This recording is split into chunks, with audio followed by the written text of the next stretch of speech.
Udhampur railway station पर मिला 10 लाख का सोना जो दिल्ली रेलवे स्टेशन पर हुआ था गुम।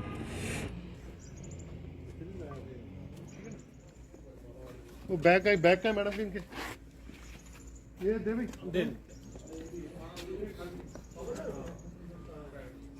मैं तो बहुत ज़्यादा थैंकफुल हूँ क्योंकि हमारा पूरा इतने साल का मेहनत है और गोल्ड तो आप समझ ही सकते हैं सबके लिए बहुत कीमती ही होता है। तो सत्य कहेंगे, सत्य लिखेंगे, सत्य चलेंगे।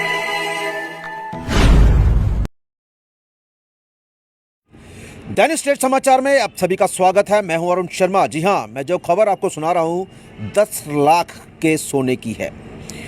मैं आपको आपकी जानकारी के लिए बता दूं कि एक परिवार जो है वो शादी अपनी बेटे की करवाता है और उसी दौरान जो बारात है वो कहीं बिलासपुर चली जाती है दिल्ली के गाजियाबाद से, और रेलवे के जरिए वो लगभग 72 बाराती जो थे उस बारात में शामिल थे। जब वो वापस आते हैं, 13 दिसंबर को शादी थी, 14 को जब वापस पहुंचते हैं तो उनका एक बैग जिसमें ज्वेलरी थी, सोना था, जी हाँ, वो कहीं रेलवे जो ट्रेन है उसी के अंदर रह जाता है। अब वो यात्री जो हैं वो परेशान हो गए कि आखिरकार उनका सोने का बैग जो है वो कहाँ गया। ट्रेन चल पड़ी, रेल जो है वो पहुंची जिला उधमपुर, और उधमपुर की प्रशंसा करनी होगी रेलवे की कि उन्होंने जैसे ही वो बैग मिला उन्होंने तुरंत उस शख्स को ये सूचना दी जिन्होंने ये कंप्लेन लिखाई थी। बताया था वहाँ पे दिल्ली में कि उनका एक सोने का बैग जो है वो कहीं रेलवे स्टेशन पे ही छूट चुका है, और जिसके कारण वो लोग काफ़ी परेशान थे।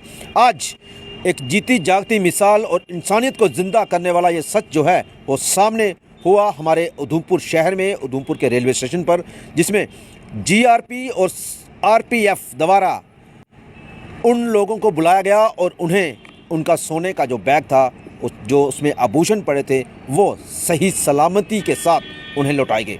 तो आइए देखते हैं क्या कहते हैं जो वो लोग जिनका ये सोना गुम हुआ था और किस तरह से जो ज्वेलरी थी इस बैग में पड़ी हुई थी। मेरा नाम दीक्षा राय है। हमारी मैरिज हुई थी 13th को। हम उसलापुर से चढ़े थे 14th को, और हमारा बैग एक्चुअली बहुत सारे लोग थे हमारे साथ, अराउंड 70 पीपल, और वो मिसप्लेस हो गया था, हमसे ही हुआ था। और फिर हम बहुत ट्राई कर रहे थे दिल्ली में मिल जाए, वहाँ मिल जाए, हर जगह का सीसीटीवी वगैरह सारा चेक करा लिया, बट कहीं भी मिल नहीं पाया। देन हमने ट्राई किया रेलवे के नंबर पे 139 पे कॉल करने का, बट वहाँ पे भी कुछ कनेक्ट नहीं हो पा रहा था। फिर हमको रात में कॉल आया यहीं से उधमपुर से कि आपका बैग यहाँ पे मिल चुका है। तो हम तो बहुत ज़्यादा खुश थे क्योंकि पूरी ज्वेलरी, गोल्ड एंड ऑल सब है इसमें।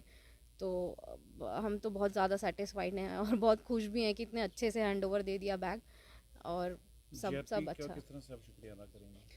मैं तो बहुत ज़्यादा थैंकफुल हूँ क्योंकि हमारा पूरा इतने साल का मेहनत है और गोल्ड तो आप समझ ही सकते हैं सबके लिए बहुत कीमती ही होता है। तो फिर आई एम वेरी हैप्पी।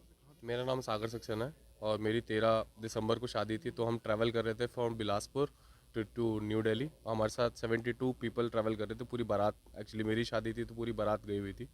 तो ये बैग हमारा मिसप्लेस हुआ है न्यू दिल्ली स्टेशन पर ही, और जो हमको मिला है यहाँ पर उधमपुर स्टेशन पे आके, और बहुत कॉपरेशन हमको मिला है यहाँ पर। आरपीएफ और जेआरपी ने हमको बहुत कॉपरेट किया है यहाँ पर, और पूरी सेटिस्फेक्शन के साथ हमारा ऑलमोस्ट 10 लाख का सामान यहाँ पे, हमारा जो ज्वेलरी थी, सबसे प्रीशियस सामान था, वो हमारे को हैंड ओवर किया गया।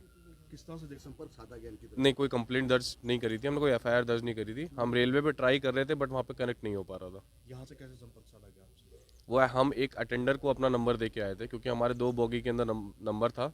तो वहाँ से विवेक सर को हमारा नंबर मिला है, और शायद उन्होंने पीआरआर नंबर भी ट्रैक किया था, जहाँ से मेरा नंबर उनको प्राप्त हुआ, और रात के 2:30 बजे हमको 15 तारीख की रात में कॉल आया। अक्सर दिन रात काम करने वाले जो आरपीएफ के जवान रहते हैं, इन्हें कहीं ना कहीं लोग शक की नज़र से देखते हैं। तो आपका इतना वर्थ जो है वो वापस किया है इन द्वारा, क्या कहना चाहेंगे इनकी? सर बिल्कुल, शक की नज़रों से देखने वाले लोग मेरे हिसाब से वो गलत है इनका, और बहुत हेल्पफुल लोग हैं, और उन्होंने हमारी जो मदद करी वो तो हम ज़िंदगी भर कभी भूल नहीं पाएंगे, क्योंकि ज़िंदगी भर की हमारी मेहनत थी। और देश की रक्षा कर रहे हैं, हम लोगों की रक्षा कर रहे हैं, ये हैं तो हम लोग हैं, नहीं तो हम कुछ नहीं हैं हम।